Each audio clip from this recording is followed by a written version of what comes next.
Well, Martin, we're getting ready here for the start of the second set. Martin, let's take a look at the first set recap here. Well, it's pretty interesting to look. You can easily see why that set was so one-sided. You just look at the baseline errors. Anderson Stulak made 12 baseline errors as opposed to only 4 from Cochrane and Marino. And at the same time, Cochrane and Marino had 7 winners. So that's pretty one-sided. Although you do see that Anderson Stulak made 0 net errors. So as long as they can keep volleying like that, you know, they might be able to change the momentum here. What are Stulak and Anderson going to have to do to stop the momentum of their opponents? Well, they're going to have to keep volleying well, and they're just going to have to start getting some more offense from the baseline. They've been making too many errors and not making enough winners. But they're fighters. They're not going to give up easy.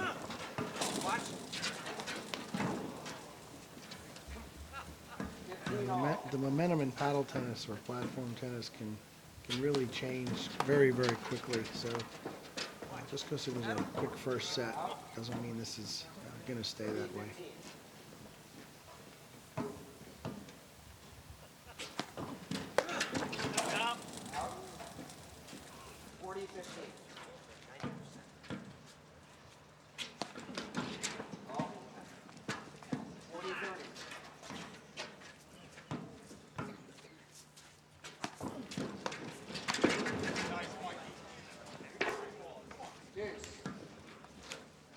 Now here's an interesting strategy here as we see the serving team going in an Australian formation. Well, Mike Cochrane's been hitting so many great cross-court forehand returns.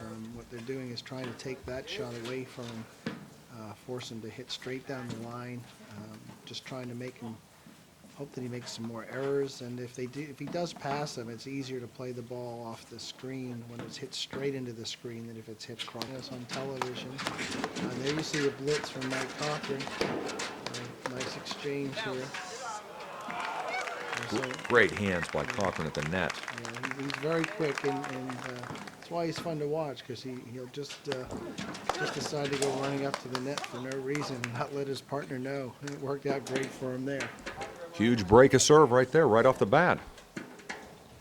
Yeah, in the first set, you know, the statistics were really telling. Cochrane and Marino won 60% of the points that they served. Anderson Stulak won only 28%. So, you know, right here we have another service break. So Stulak and Anderson are reeling right now, but they won't give up to the last point. 7 straight games by Cochrane and Marino. This is the pace that Mike Cochrane likes to play at. It's quick, he's winning the points. He's going to try and keep it fast. You notice there's not a lot of time in between points. And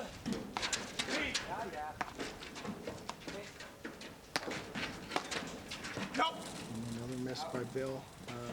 Bill Anderson has a great forehand. He's been struggling a little bit, but that can change around any time.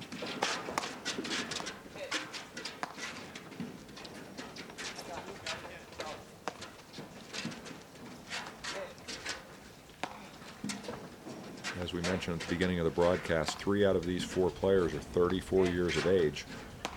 What do you think the ideal age is of most competitors, Martin, that play in the men's open division? Well, you can really, the court is smaller than a tennis court, so you can be older than the typical top tennis player. You still need to be in shape. The game is tough physically because the court is not very forgiving. It's tough on knees and hips, and because you're hitting so many balls. It's tough on elbows and shoulders also. But as long as you stay together physically, you're probably right in your prime in your 30s.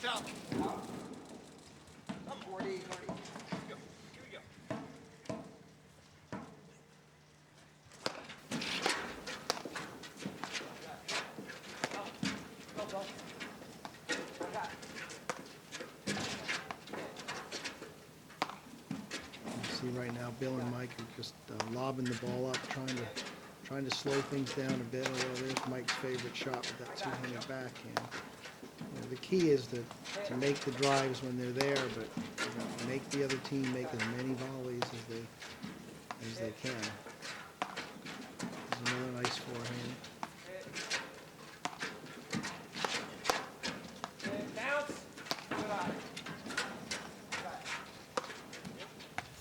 Nice slap by Mike. Great get. And then Bill slid up the side, but that's a shot he loves, but it's just not falling for him yet today. That's 8 straight games in a row. Yeah, it's quite a streak. This is a big game. They need a whole serve. They need to win a game to get some confidence and try and change some momentum.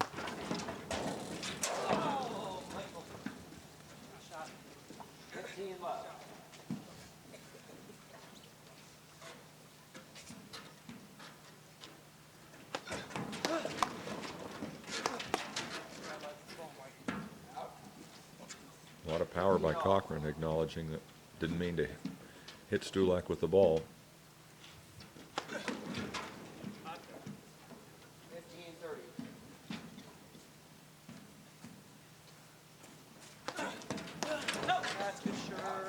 Great serve by Bill.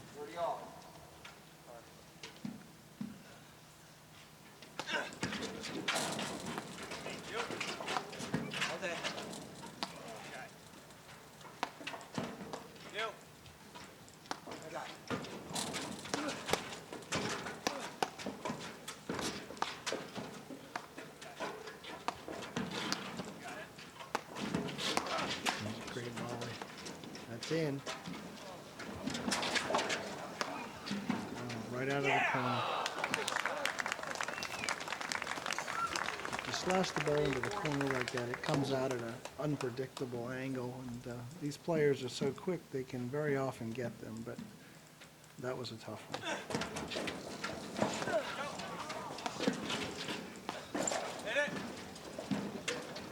Now there was a mix-up there. Looked like Mike was looking for a drive, and it was a great lob over his head. That's 3-love.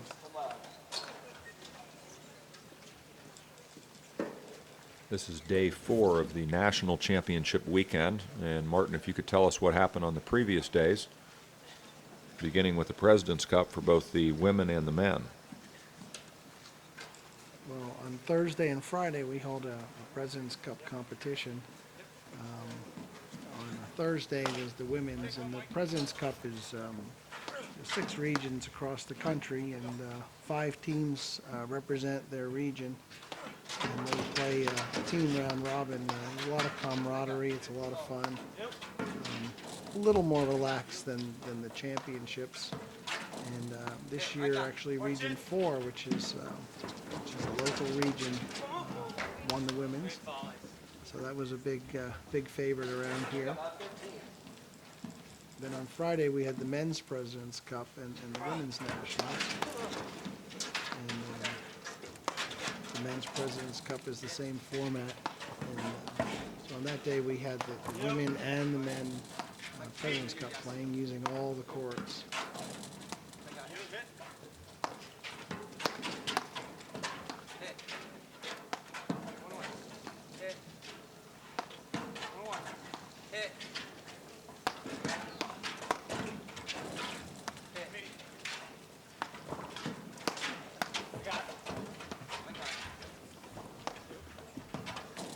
The women's nationals, Kerry Delmonico and Ayala Main won the women's finals over Lauren Zink and Cindy Prendergast. It was a lot of fun to watch. It was a great match. That was finished up yesterday.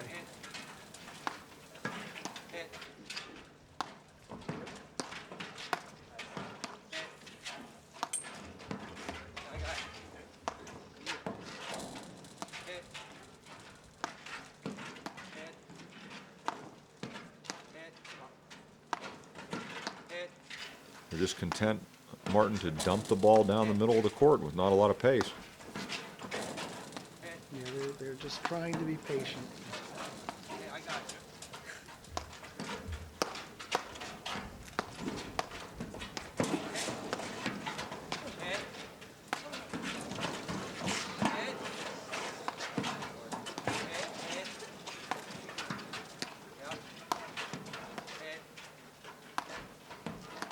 men's President's Cup was won by Region 5 this year. It's a region, Chicago's in that region. Mike Marino played for them, so he's had a lot of paddle in the last, a lot of platform in the last few days.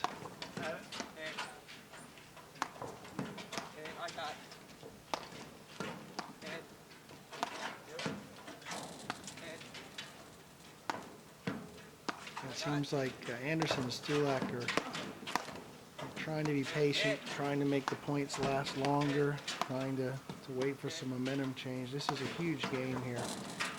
It's 3-love, and Cochrane and Marino win this. Anderson and Stulak are just running out of time.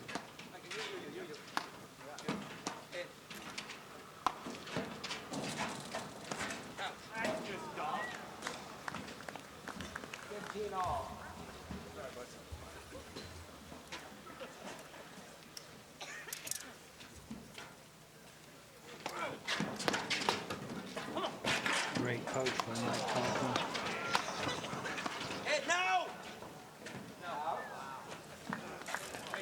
Cochrane is totally unpredictable on the court, and when he's hot and he's feeling it, he's a really tough opponent.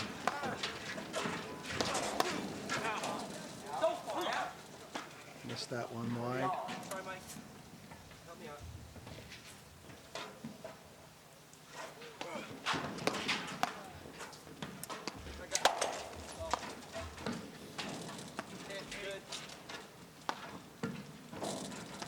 You hear the expression, Martin, covering your first volley a lot in platform. Why is that so important? Well, there's a big premium on getting to the net, although not so much when it's warm out. So when they hit that serve, the hardest part of the game is serving from behind the baseline into a box. You only get one chance. Your opponent knows it has to go in that box. They get a chance to set up for a drive. So for a player to serve it in, get up to the net, and make that first volley is a big hurdle. Once you do that, you know, the point is pretty much on an even basis. Years ago, with a deader ball, the server had an advantage, but with the livelier ball and the better equipment, the server really doesn't have a clear advantage anymore. We're looking at a break point here. Yeah, this is big. This is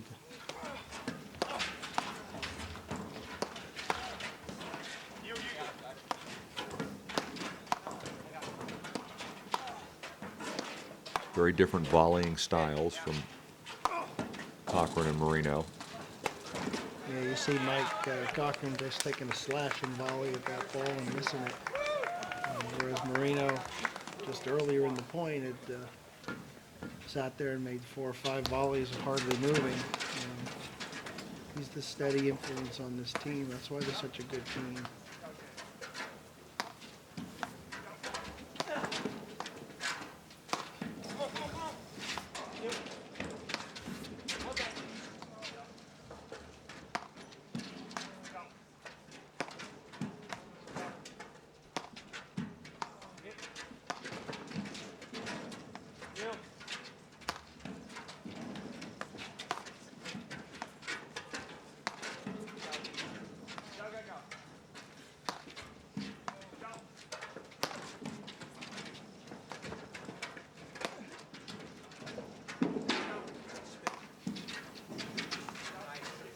In the forecourt, we see Anderson on the left side reaching over into Stulak's court to hit a cut overhead. Stulak content to get out of the way and duck. Yeah, the key is, you know, one of the players is usually a little closer to the net, and you let your partner take those forehand overheads, especially if they've established a pattern. A lot of this is looking for a pattern that you can exploit. So if you know you want the ball going back into the backcourt at a certain angle, you'll yield to your partner so that if they have a better angle than you do. It's a great shot. There it is again, the Australian formation serving. Great volley by Mike Stulak.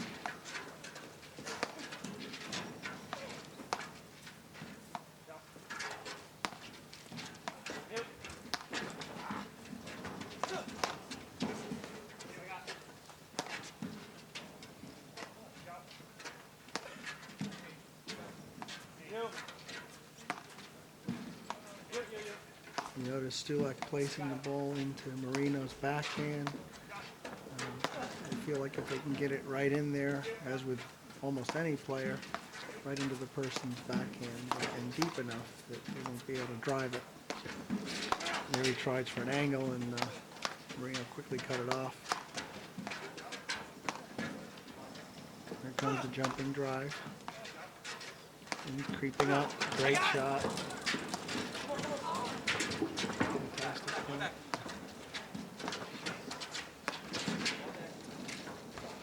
And what is the thought, Martin, on the jumping drive? Why does a player leave their feet as they're getting ready to hit that? Well, with Mike Cochrane, we're not sure why he does some of the stuff. That's why he makes it so much fun to watch.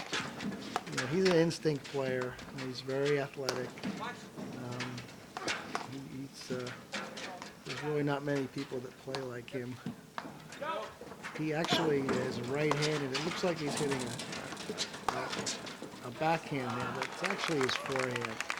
But he has that unusual grip with his right hand up above his left hand. So, but it's actually a forehand. He's predominantly right-handed, so it's basically a two-handed forehand.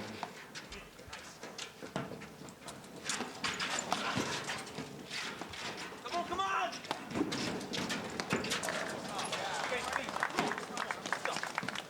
A rare error in communication by the team of Marino and Cochrane. Yeah, enough lobs come over, and eventually, you know, even with the most experienced players and teams, they're going to mess up occasionally.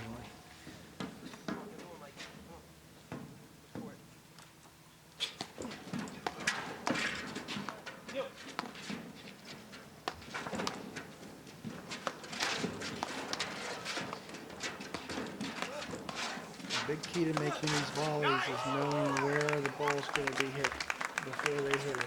Sometimes they're just out and out guessing because there just isn't time to react. Cochrane just relentless with that two-hander going at Stulak over and over again. Yeah, as Mike says, he likes to drive. That's his shot right there.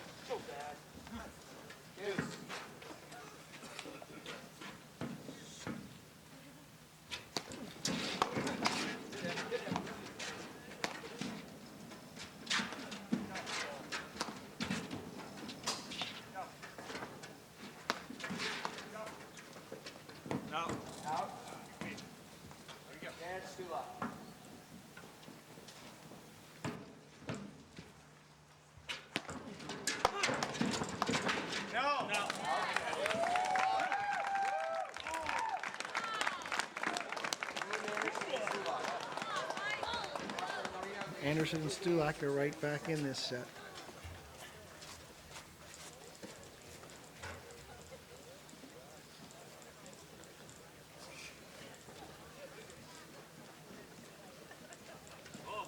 Cochrane and Marino were just on a roll there, and then all of a sudden, you know, they lose those two games, and really this set's up for grabs now. Good crowd here today, Martin. We have about 500 people in attendance. Yeah, it's a great crowd. It's a beautiful day. It's a little cold, but this is what people that come out to watch platform tennis are used to. This they just kind of bundle up.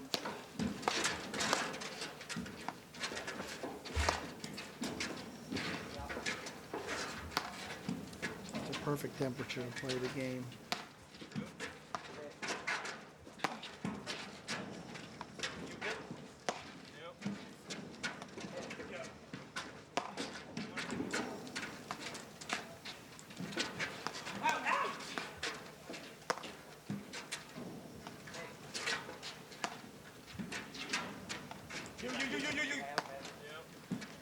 You're right, Martin. Talk about athleticism. How many people could hit a left-handed overhead like Cochrane and land the ball on a dime?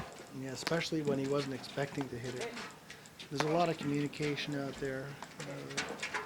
If you could hear Marino yelling you, and if he hadn't done that, he wouldn't have given that enough time to Cochrane.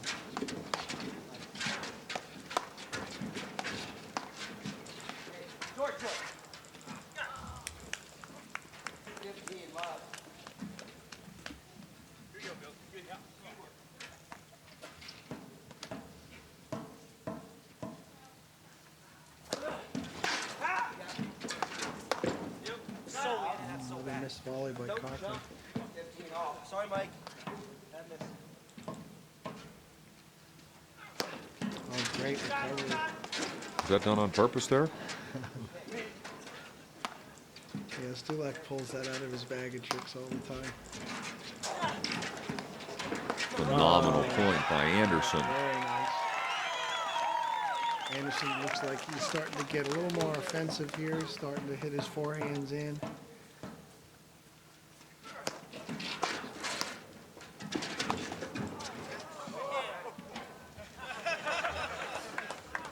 The ball went off of Cochrane's hand. The ball's not allowed to strike any part of your body, so that's a point for Anderson Stulak. Even if it hits your fingers on the grip of the paddle, you lose the point. There's a break of serve, and Steve Nickham, the chair umpire, calls the score at 3-all here in the second set.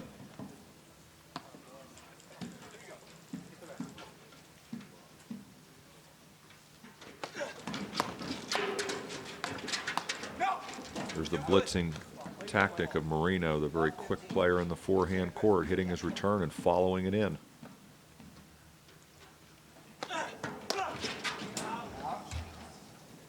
Hit it harder. 15 all.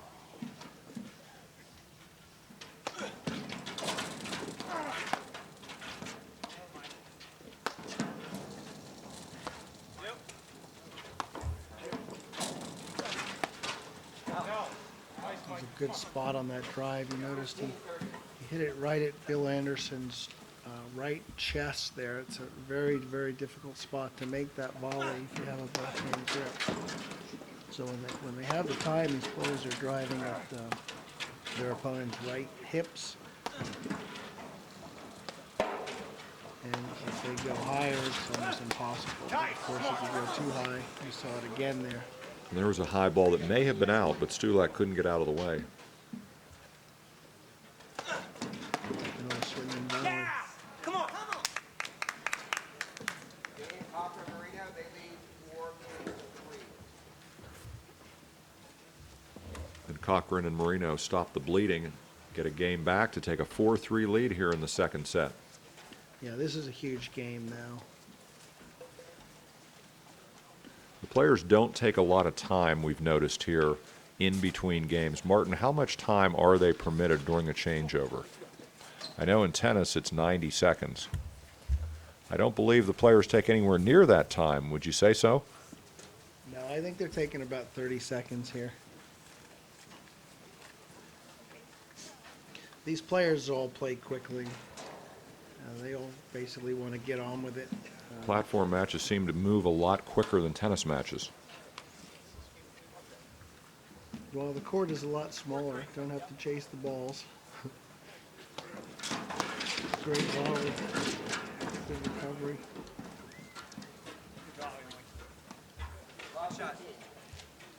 With only one serve and all the serves being in play, there's no lets.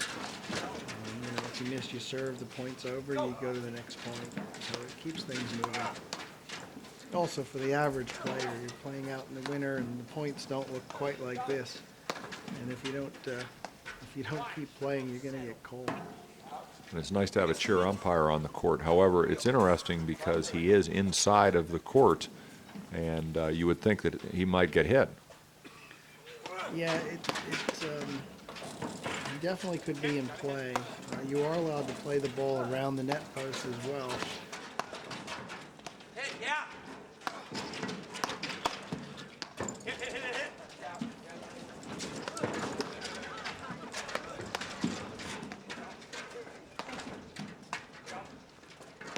I got it.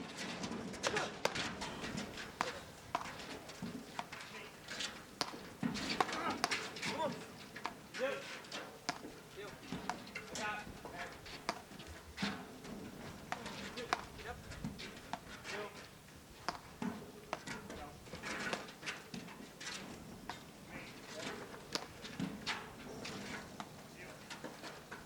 You'll notice sometimes the players will drive the ball basically as hard as they can, like that. And sometimes they'll intentionally slow it down a little bit to either try to set up the next ball as a drive or just try to get the timing of their opponents off so they don't know the next time whether they're going to hit it full out or